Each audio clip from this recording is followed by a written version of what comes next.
Di ba matrending mo? Familiar? Dili. Mga kaigsunan kong kaparian, hamiling katawhan sa Dios, lungsod nga balaan, mga devotos ni Senyor Santo Niño, kutob sa maabot og nakabati ning akong tingog, ning sayong kabuntagon, mayong buntag kaninyong tanan. O Viva Pit Senyor! Atong nabatian sa Ebanghelyo karong adlawa nga si Jesus mitanyag og kaayuhan ngadto sa usa ka sanglahon. Si Marcos dili ang presidente, kundili si Marcos nga ebanghelista. Klaro kaayo nga mipasabot nga gihikap ni Jesus ang maong sanlahon o leper. Sa Israel man God mga igsuon, ang sanglahon mga sinalikway sa ilang mga kabanay o katilingban. Sa English pa, outcasts. Walay choice kundili mahimulag ang ilang pagpuyo inubanan sa kaulaw, kamingaw o giilang hugaw o dili tugutan nga makigkukabildo og hugon-hugon sa pagsalmos sa publikong pagsimba, maunay sanglahon. Luod, hugaw, makatakod. Kining sinalikway sama sa masakiton, mga pobre o way tingog sa katilingban, matod pa ni Sir Warlito sa Socorro, kitang mga sinikmahan sa kapalaran, og akong punan, mga mungho o yamot kaayo ang pagtanaw sa uban, dinhi sa atong ambisyoso o mahagitong katilingban.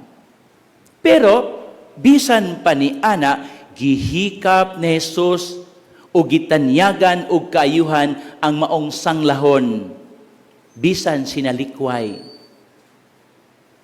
Dili lang bisan unsa nga pagtanyag, partial, hindi, kundili, dili po siya minantinil, kundi wholeness, kinatibuk ang pag-ayo, kumpleto nga kaayuhan ang gihatag ni Jesus. Unang punto, malipayong mipaambit ang sanglahon. Bisan gipinahan o giingnan siya ni Jesus nga ayaw isugilon kang bisan kinsa. Mipaambit siya sa iyang kalipay, kasinatian sa maayong balita ngadto sa uban, o siya giayo ni Jesus. Giawhag kita nga unta, malipayon kitang mupaambit sa mga maayong balita. Balita nga nagdala og maghatag og kalipay og kaayuhan sa uban. Dili nang makadaot o makaguba sa relasyon o mahimong hinungdan sa panagbingkil o pagkasilo sa maayong kabubuton, labi na gyud sa mga higala, sa silingan o pamilya. Malipayong mipaambit. Ikaduha, midumili pagsunod. Atong lilion usab sa makadiyot ang laing bahin sa mga gihimo ni Jesus sa Ebanghelyo. Atong makita nga bisan midumili ang sanglahon sa pagsunod sa gipina ni Jesus, nga ayaw ipanugilon kundili lakaw, pangita og pari, pagpahiling sa pari. Ang gugma sa Dios dili matukib ug dili masukod tungod kay walay utlanan.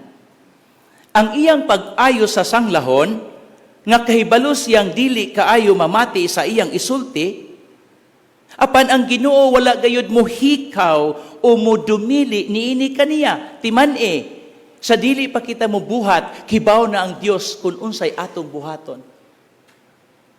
Wala niya himuang rason ang pagkamas sinupakon sa sanglahon. Kita pud bitaw mga igsuon, may pagka-ihem mampud kita usahay sa kinabuhi. Pero nagpabiling, pinalangga, gihapon kita sa Dios. Tinuod ni dili. Tinuod ni dili. Mutuo mo nga pinalangga ta sa Dios. Walay bakakay? Pinalangga gyud kita sa Dios. Promise. Ato pud kahang gipalangga ang Dios, ang Ginoo. Gipaminaw ka nato ang iyang mga buhing pulong sa Ebanghelyo, nga mo'y magdalakan nato sa kaluwasan o sa kinabuhing way katapusan. Sa unsang paagiha? In fact, sa pagkatinuod, sa pagbuhat sa kalibutan, apilta sa plano sa Ginoo.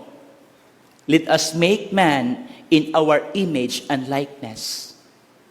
Sa pagluwas sa kalibutan, apil gihapon ang tawo sa plano sa Ginoo sa maong kaluwasan. For God so loves the world that He gave His only Son, Jesus. Kag ang anghel nga nakipagkita kang Maria miingon, you have to, and even kay Joseph, you have to name him Jesus, because He will save His people from their sins. And you have to name Him Emmanuel, for God is always with us. Dili ba kini mga timaan nga pinalangga kita sa Dios? Sa pagplano, sa pag-umol sa kalibutan, apilta. Sa pagluwas sa kalibutan, bida gihapon ta. Pero ang akong pangutana nga balik-balikon, apil ba ang plano? Apil ba ang Diyos sa atong mga plano sa kinabuhi? Sa inyong pag-uyab-uyab, sa inyong pag-eskwela, sa inyong kaminyoon, apil ba ang Diyos diya? Sa inyong pagpanarbaho, uban ba ang Diyos? Apil ba si Senyor Santo Niño? Doon na ba siya luna o oras sa atong mga kalihukan o damgo?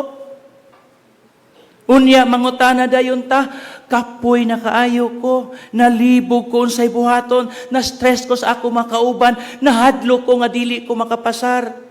Unya, mangita tagkalinaw. Unya, di na to apilon ang Diyos sa atong plano. Nga ang Diyos nga mao ang Senyor Santo Niño, ang tubag. Kaya nga atong tima nag-ingon, Senyor Santo Niño, our source of peace in the walk of faith. So panahon sa atong kalibog, kahadlok, o kapildihan, kinsa may atong giduol. Basig manulod kitag mga lugar nga patay sindi ang mga suga. Basig manulod kita sa lugar nga sa katawray pwedeng mosulod. Samtang ang simbahan daghang kay pultahan, gawas lang kung pista senyor, kay bisag way pultahan mosulod. Ang Senyor Santo Niño ang tubag, dili ang TikTok, dili ang social media. Unya malibog, mangutana ta, nganong kapoy ko? Nganong way kalinaw? Kay TikTok inyong kitanaw, ang TikTok kadaghanan di tinuod. Tuo mo? Tuo mo nga sa TikTok di tinuod kadaghanan? Nga anong sige man tagtanaw, apil ko. Makasulti ko kay ako mismo. Usahay di makatulog kung way TikTok. Ngayon, inigmisan ako, di na lang ko mag-TikTok.